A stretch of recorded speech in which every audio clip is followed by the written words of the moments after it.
समाज सेवा और देश सेवा किसी भी तरीके से की जाती है, बस जुनून होना चाहिए, आपको करने का इरादा होना चाहिए।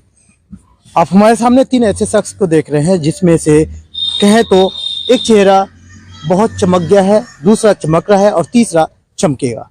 लेकिन मैं बताऊं, हाल फिलहाल में गणतंत्र दिवस पर अनिल कौशिक जी पहलवान हैं वैसे पेशे से, लेकिन अब फिलहाल समाज सेवा में बैठकर जिस तरीके से आम जनता की सुख दुख जानते हैं और लोगों के लिए एक मददगार बनने की कोशिश करते हैं, इनका कुछ ऐसा ही पहलू रहा जिसको देखकर पीछे गणतंत्र दिवस पर इनको जिला स्तर के तमाम बड़े अधिकारी नेतागण इनको सम्मानित किया, इनका हौसला बढ़ाया और इनको काम करने के लिए और इनके अंदर ऊर्जा बढ़ रहा है। अनिल कौशिक की थोड़ी सी अगर हम बैकग्राउंड की बात करें तो इन्होंने पहलवानी किया, उसके बाद से लिव फॉर नेशन संस्था के संस्थापक भी हैं और तो और फिलहाल कहूँ कि अरावली की पहाड़ी पर जब ऊंट जो कि चर्चा का विषय रहा, पीछे अगर आप वीडियो देखेंगे PNN की तो उसमें तकरीबन 10 से 12 दिन से ऊंट ऐसे ऊंचाई पर फंसा हुआ था जहां लोगों ने अपना हाथ खड़ा किया। ऐसे में लिव फॉर नेशन के संस्थापक या टीम के मेंबर ने अपनी जाबाजी दिखाए और उस ऊंट को सुरक्षित नीचे लाकर ट्रीटमेंट स्टार्ट कराया। तो कहीं ना कहीं जो बैकग्राउंड या बायोग्राफी बता रहे हैं वो अनिल कौशिक जी की और इनके तमाम जो सहयोगी हैं, इनकी टीम के लोगों की एक जाबाजी बताने के साथ साथ इनसे जानते हैं कि क्या कुछ करते हैं, क्या रूटीन है और क्या कुछ करना चाहते हैं आगे। अनिल जी, काबिल तारीफ आपका काम है, कहीं ना कहीं PNN इसको लगातार टाइम पे आपको दिखाते रहती है, लेकिन गणतंत्र दिवस पर सम्मानित होकर कैसा लगा आपको?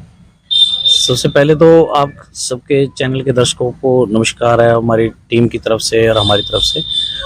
और रही बात गणतंत्र दिवस पे, वो मेरा नहीं, मेरी पूरी टीम का, सभी जिन्होंने हमारे साथ कंधे से कंधा मिलाया, पलवल से, फरीदाबाद से, सबका मतलब दिल से मेरा धन्यवाद है। वो खाली मैं अकेला सम्मानित नहीं हूँ, मेरी पूरी टीम है उसमें। हमारी टीम का ये कहना है कि भाई को सम्मानित कर दिया तो हमारी पूरी टीम को सम्मानित कर दिया। और इसलिए मैं अपने हर एक जितने भी हमारे छोटे भाई हैं, बड़े भाई हैं, मैं सबका दिल से धन्यवाद करता हूँ। अपनी डॉक्टर की टीम का धन्यवाद करता हूँ, जिन्होंने वीडियो वायरल करा उनका धन्यवाद करता हूँ। सभी का जो लोग वहाँ मौजूद थे और अपने मीडिया बंधुओं का जिन्होंने समय पे वीडियो वायरल करी, हम तक पहुँची और लोग जुड़े उस मुहिम में, तो सभी का मतलब दिल से हार्दिक धन्यवाद है उस चीज़ के लिए। सम्मानित वैसे क्या चीज देखकर किया गया? बहुत ऐसे ये राष्ट्रीय पर्व होता है और चूज किया जाता है कि कौन बंदा है इस काबिल जिसको सम्मानित किया जाए, तो कहीं ना कहीं जब आपका नाम आया, आपकी टीम का नाम आया, तो क्या देखा आपके अंदर खासियत? वो जैसे सोशल वर्कर्स में हमें सम्मानित किया गया था, समाज सेवा में जैसे टीम अपने करती रहती है, गायों की सेवा करती है, या एक्सीडेंट कोई इस तरीके का हो जाता है नाइट में, जब कोई सुविधा ना मिल पा रही हो प्रशासन की तरफ से हमारे को कॉल करी जाती है, तो उसमें टीम आगे से आगे बढ़ चढ़ के हिस्सा लेती है। तो उस यहाँ पे भी और भी चीज़ें देखी होंगी उन्होंने जो भी है। अब उस चीज़ को हम अपने मुँह से व्याख्या नहीं कर सकते, तो समाज देखता है क्या कौन क्या काम कर रहा है, कैसे है।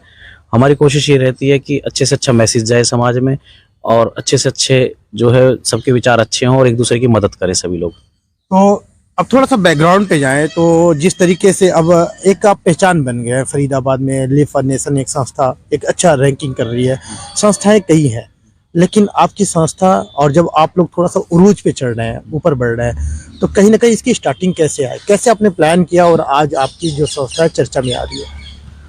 सर ये एक्चुअली क्या है कि 2006, 7, 8 में हम DAV कॉलेज में पढ़ते थे, तो वहाँ से मैंने MCOM और MBA की।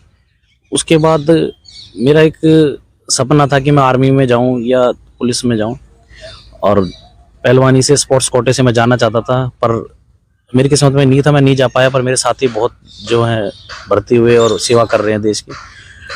फिर मैंने सोचा कि यार एक राष्ट्र के लिए कुछ एक ऐसी संस्था बनाई जाए, तो मैंने लिव फॉर नेशन नाम चूज करा, जिसका अर्थ है राष्ट्र के लिए।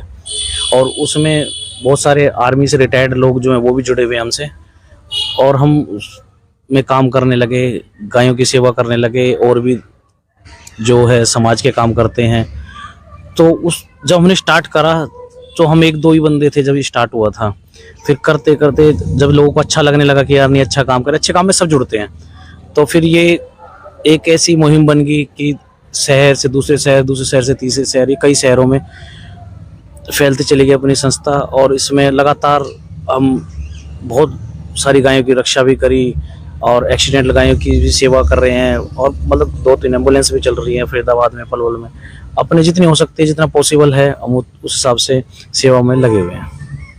पहलवानी जैसे टाइटल आपने सुना है कि आपका जो गांव है, पैतृक गांव, वहाँ पे पहलवानों के लिए ही जाना जाता है, तो कहीं ना कहीं आपने भी एक झलक लिया, पहलवानी किया, तो वो दौर कैसा था? कैसे फिर आप एक पहलवान के रूप में आ गए? वो दौर एक अलग ही जुनून होता है एक पहलवान का। हर एक माँ बाप चाहता है, अपनी पूरी जान लगा देता है बच्चे को इस पोजीशन में पहुंचाने के लिए कि वो एक अच्छा पहलवान बन सके। और ख़ास गांव है मेरा सोनीपत में, जो कि पहलवानों का गांव है और पूरे देश में फेमस भी है। बहुत लोग हैं जो हमारे गांव से डीएसपी, एसपी और हिंद केसरी भी रहे हैं। अब भी बहुत लोग चर्चाओं में रहते हैं, आप नेट पे सर्च करोगे तो आपको मिल जाएगा। बहुत चर्चा का विषय है हमारा पहलवानी के लिए। डीसीपी भी हमारे गांव से ही रहे हैं, तो हमारा भी शौक था। जब हम अपने बड़ों को, छोटों को, सबको देखते हैं पहलवानी करते हुए, तो हमारा भी बड़ा शौक था। हमने भी बहुत पहलवानी करी, बहुत कोशिश करी कि हम भी आर्मी में भर्ती होंगे और अपने देश की सेवा करेंगे, अपने गांव का नाम रोशन करेंगे, अपने माँ बाप का नाम रोशन करेंगे। परंतु हर किसी की किस्मत में नहीं होता ये। फिर भी हमने एक अपनी एनजीओ बना के उसको इस स्तर पे काम करा कि आज हमारे टीम में हमारे माँ बाप को, लोगों को, समाज को एक खुशी होती है कि नहीं, अगर ज़रूरी नहीं है, जुनून हो तो बंदा कुछ भी कर सकता है। बात ये चर्चा की है कि जिस तरीके से पीछे आप लोग चर्चा का विषय बने रहे, क्योंकि एक ऊंट जो कि रेस्क्यू करना बड़ा रेयर था, उस जगह पे पहुंच पाना। बाकी जब सुनने में आया कि प्रशासन ने भी अपना लगभग नाकाम ही हो चुका था, तब आप लोगों ने मोर्चा संभाला। तो कैसे ये सब आप लोग प्रोफेशनली काम करते हैं क्या, कुछ ऐसा?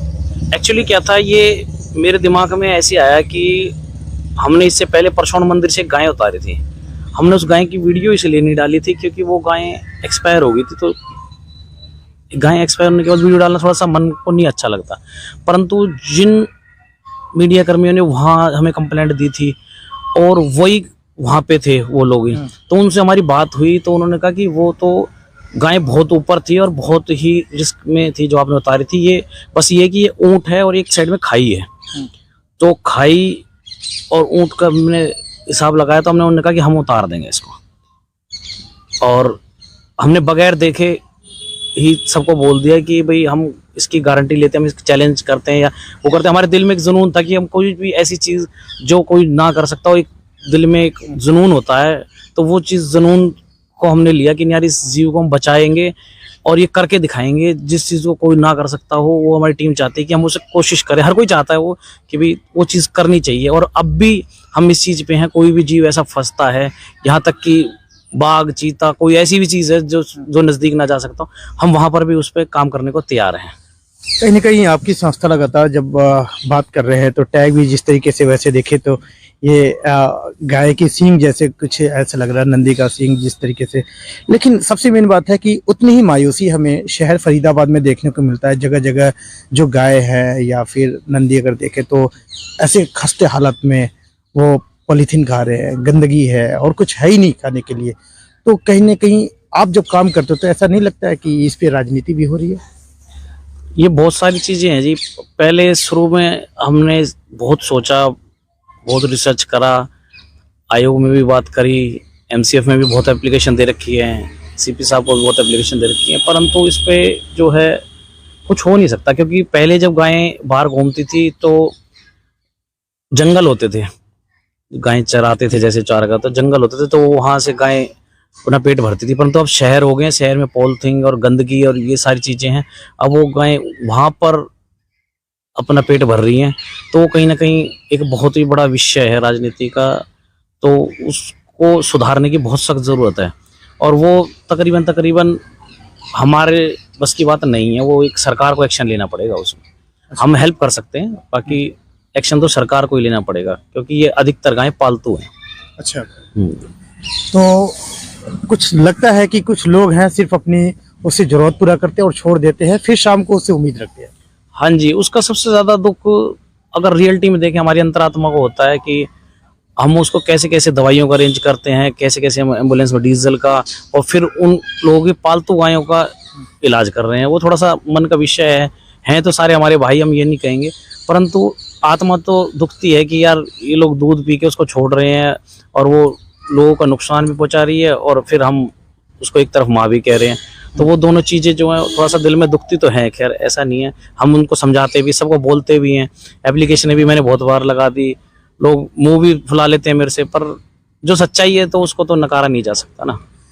आपके बाकी और जो साथी हैं वो लगातार कहीं ना कहीं आपके काम में हाथ बटा रहे हैं, तो कैसे अब देखते हैं सामने सुधीर जी हैं और बाकी साथी का क्या? सुधीर जी हैं, तकरीबन 10-12 साल इन्हें भी हो गए मेरे साथ काम करते हुए और बहुत अच्छा काम कर रहे हैं और बहुत अच्छी इनकी विचारधारा है और लगातार हमारे साथ सेवा में रहते हैं और बहुत अच्छा इन्होंने डॉक्टरी एक्सपीरियंस भी ले लिया है गायों का इलाज करने के लिए। और आगे बबलू भाई हमारे, जो ये हमारी गाड़ी को मेंटेनेंस का काम यही संभालते हैं, ट्रांसपोर्ट का। तो सारे भाई जो जिस फील्ड में है ना, वो अपना बहुत अच्छे से काम कर रहा है। सुधीर जी क्या कहेंगे, जिस तरीके से मैं देख पा रहा हूँ आप लोगों की आज टीम से मुलाकात हो रही है, बात हो रही है, चर्चा अब केवल कुछ लोगों तक नहीं है, चर्चा अब जिला लेवल पे हो रहा है और दूसरे एरिया में भी हो रही है। नहीं, बहुत अच्छी बात है कि हमारी जो छोटी सी हमारी जो टीम है, हमने जो अपना काम स्टार्ट किया, अब हमारे से लड़के भी बहुत ज़्यादा जुड़ चुके हैं समाज में सारी तरफ से, दूसरे शहरों से भी, पलवल से भी, सोनीपत से भी, सोना से भी, हर तरफ से लड़के हमसे जुड़े पड़े। यानी कि हमको सिर्फ एक बार उन्हें इन्फॉर्म करना होता, कहीं भी हम 100-200 लड़के हमारे तुरंत पहुँच जाते हैं किसी भी काम के लिए। कोई काम हमारे लिए छोटा नहीं रहा। कुछ भी हम चाहते हैं, जो कि यूथ पावर हमारे पास है, हम कुछ भी कर देते हैं। इसीलिए हमने ऊँट वाला जो आपका अभी मैटर जो बता रहे थे, हमने ऊँट को ऐसे उठा लाया जैसे कोई बकरी का बच्चा ऊपर से उठा के पहाड़ पे से लाई, इतनी आसानी से उठा के उसे नीचे ले आए। तो इसीलिए हमारे को, जैसे अब ये गायों का मैटर है कि रोडों पे गाय है, तो हम इस पे भी काम कर रहे हैं। आने वाले 1-2 साल के अंदर हम इसमें भी एक अच्छा रिस्पॉन्स देंगे, एक अच्छे लेवल पे। इसके लिए भी हम कर रहे हैं, विचार बना रहे हैं टीम के साथ मिलके कि इस पे भी अगर गवर्नमेंट का हमें थोड़ा सहयोग मिलेगा तो हम ये एकदम ही खत्म ही कर देंगे रोडों पे से सारी गायों को। एक अच्छे लेवल पे काम करने की सोच रहे हैं हम। कहते हैं स्टेपनी का काम आप लोग कहीं ना कहीं रियली आज स्टेपनी भी सामने नजर आ रही है, तो कैसे इस संस्था को आप स्टेपनी के तौर पे किस तरीके से संभालते हो आप लोग? जैसे ही भाई हमें बोलते हैं काम करने के लिए, चाहे गाड़ी का काम हो तो वो मैंने संभाल रखा है। संस्था में मेरे को वाहन संचालक का पद भी दिया हुआ है। अच्छा। और जो रात की सेवा होती है मैं उसमें भी चलता हूँ। भाई के सहयोग से ये है कि हम यहाँ अच्छी जगह बैठे हुए हैं, नहीं तो सबके साथ मिलके नशे पत्ते में होते या कुछ होता तो उससे बढ़िया हम यहाँ अच्छी जगह लगे हुए हैं। ये भाई का सहयोग है और लीफ फाउंडेशन का बहुत बहुत धन्यवाद। देश दुनिया की हर लेटेस्ट खबर देखने के लिए सब्सक्राइब करें हमारे चैनल PNN को और साथ ही बेल आइकन दबाना ना भूलें।